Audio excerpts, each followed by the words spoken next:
बैंकों का एक बहुत बड़ा झूठ ये है कि हमारे पैसे अगर बैंक अकाउंट में पड़े रहें तो उनमें इजाफा होता है। हकीकत ये है कि बैंक में पैसा तादाद में तो बढ़ता है सूद या इंटरेस्ट रेट की वजह से, लेकिन उसकी कदर या वैल्यू में इजाफा नहीं होता।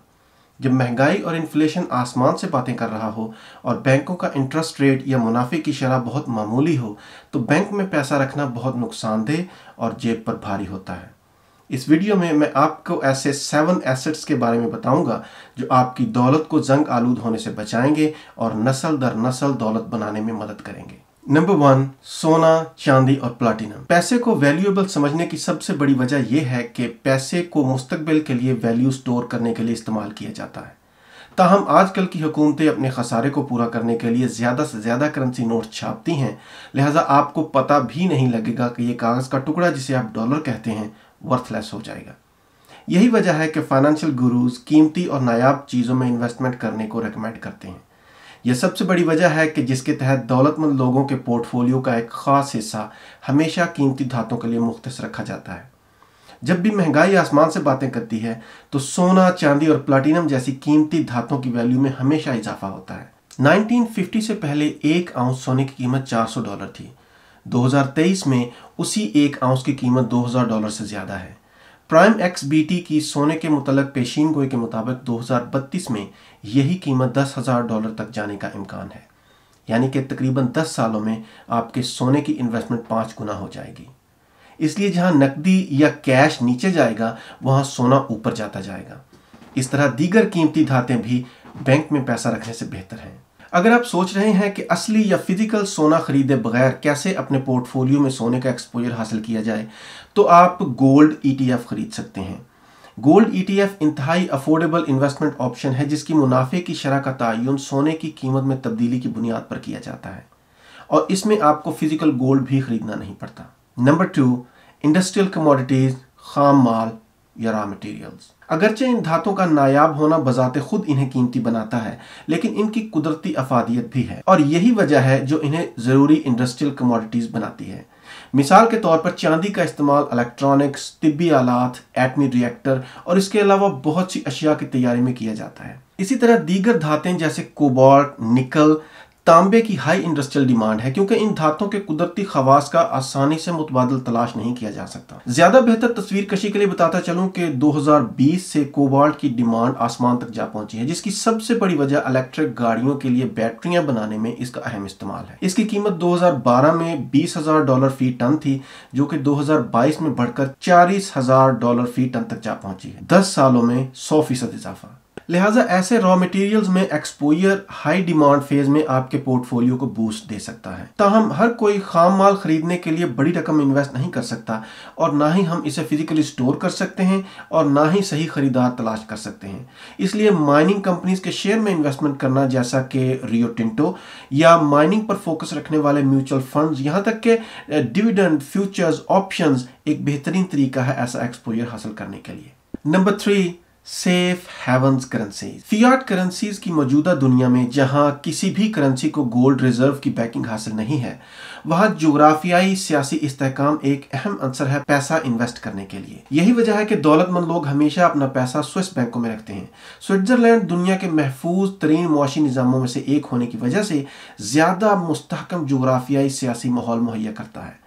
इसलिए स्विस फ्रांक को टर्मोइल और अदम इस्तेहकाम के वक्त एक महसूस पनाहगाह समझा जाता है। हमने बार बार देखा है, मिसाल के तौर पर 2009 में यूरो जोन डेट क्राइसिस और 2008 में ग्लोबल फाइनेंशियल क्राइसिस के दौरान करेंसी की वैल्यू में कमी की वजह से दौलत के इरोजन को रोकने के लिए बहुत बड़े पैमाने पर पैसा स्विट्जरलैंड गया था। स्विस फ्रांक बैनुल-अक़वामी तिजारत के लिए अमेरिकी डॉलर के मुकाबले में एक वैल्यूएबल मुतबादल के तौर पर भी काम करता है। मिसाल के तौर पर रूस और यूक्रेन के हालिया बहरान के दौरान जब अमेरिका ने रूसी एनर्जी की तिजारत पर पाबंदियां आयद की तो रूस ने स्विस फ्रांक में तिजारत शुरू कर दी, जिससे स्विस फ्रांक की डिमांड में इजाफा हो गया और बाकी तमाम करेंसीज के मुकाबले में इसकी वैल्यू में शानदार इजाफा देखने को मिला। 2023 के इब्तदाई दिनों में एक स्विस फ्रांक 1.1074 अमेरिकी डॉलर के बराबर था। जिन लोगों की स्विस फ्रांक में इन्वेस्टमेंट थी उन्होंने रातों रात अपनी दौलत में कई गुना इजाफा किया। इसलिए मजबूत करेंसीज जैसे स्विस फ्रैंक, बरतानवी पाउंड और चाइनीज युआन इन्वेस्टमेंट के लिए अच्छी ऑप्शंस हैं।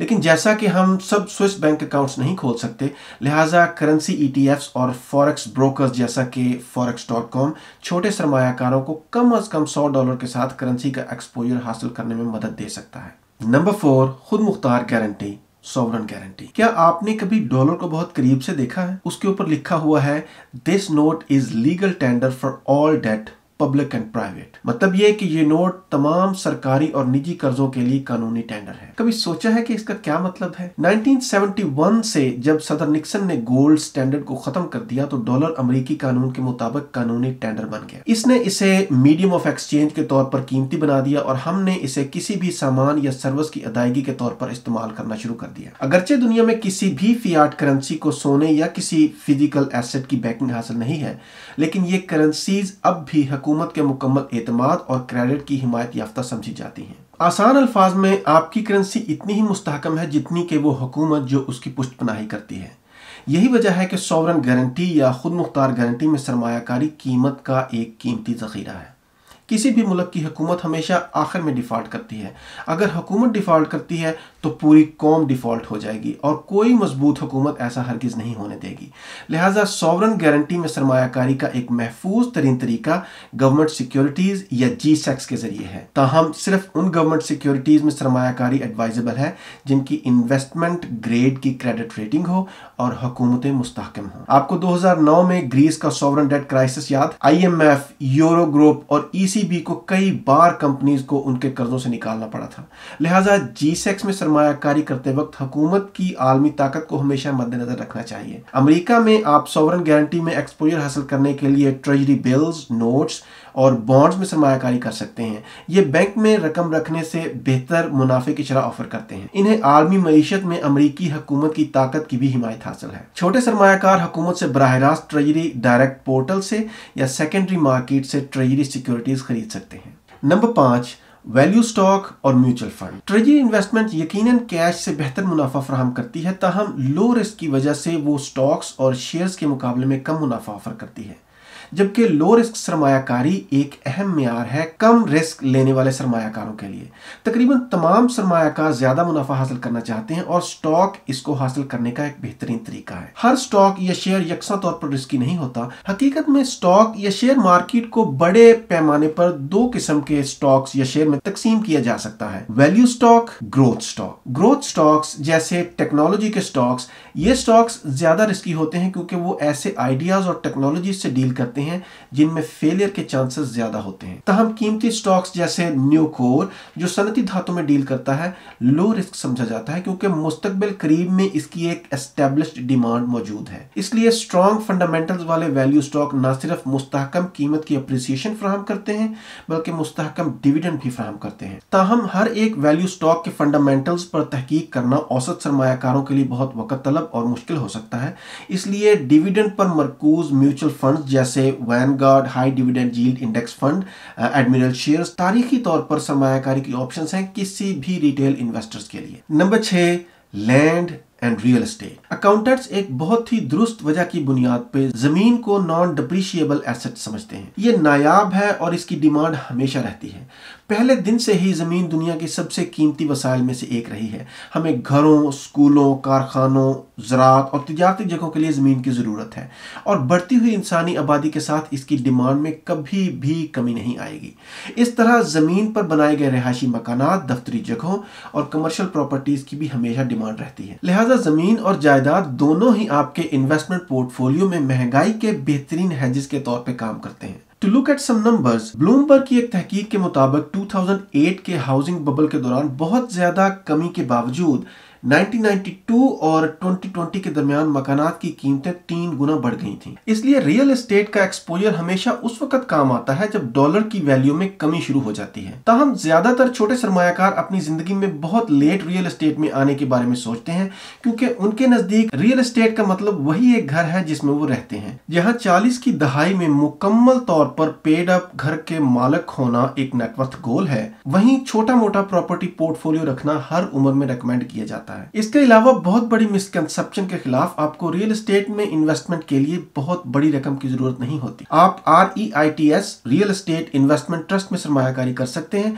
जो कि म्यूचुअल फंड्स की तरह है लेकिन रियल एस्टेट को जहन में रख के बनाया गया है। अमेरिका में सबसे ज्यादा मकबूल REITs में से एक वेंटास इंक VTR है, जो कि हेल्थ केयर की रियल एस्टेट में सरमायाकारी करता है, जैसा कि सीनियर हाउसिंग, रिसर्च की सहूलियात और अस्पताल। या फिर आप रेंटल प्रॉपर्टीज के लिए कर्ज ले सकते हैं। आपका किराया, अखराजात और मॉर्गेज की अदायगी का ख्याल रखेगा और आपको कुछ मुनाफा भी देगा। नंबर 7, जमा करने वाली नायाब अशिया या कलेक्टिबल्स। विंटेज कारें, नायाब आर्ट या तस्वीरें, handcrafted luxury hand bags, limited edition घड़ियां और यहां तक कि मशहूर किताबों का पहला एडिशन भी इस असासा की क्लास में आता है। रेगुलर कार की कीमत आधी रह जाती है जो ही आप उसे सड़क पर लेके आते हैं, ताहम विंटेज कारों और वाइन के लिए मैथ रिवर्स में काम करती है। वक्त के साथ साथ इनकी कीमत में इजाफा हो जाता है। दरअसल ऑटो कार के मुताबिक 1955 की मर्सिडीज बेंज 300 SLR उलन हार्ट कूपे को 2022 में 135 मिलियन यूरो में फरोख्त किया गया। ऐसी सिर्फ 2 कारें अब तक तैयार की गई हैं और इसी वजह से कार के दौलतमंद शौकीनों के नजदीक इन्हें नायाब मजमूआ समझा जाता है। इसी तरह 2017 में लियोनार्डो डा विंची की सबसे मुतनाज़ा पेंटिंग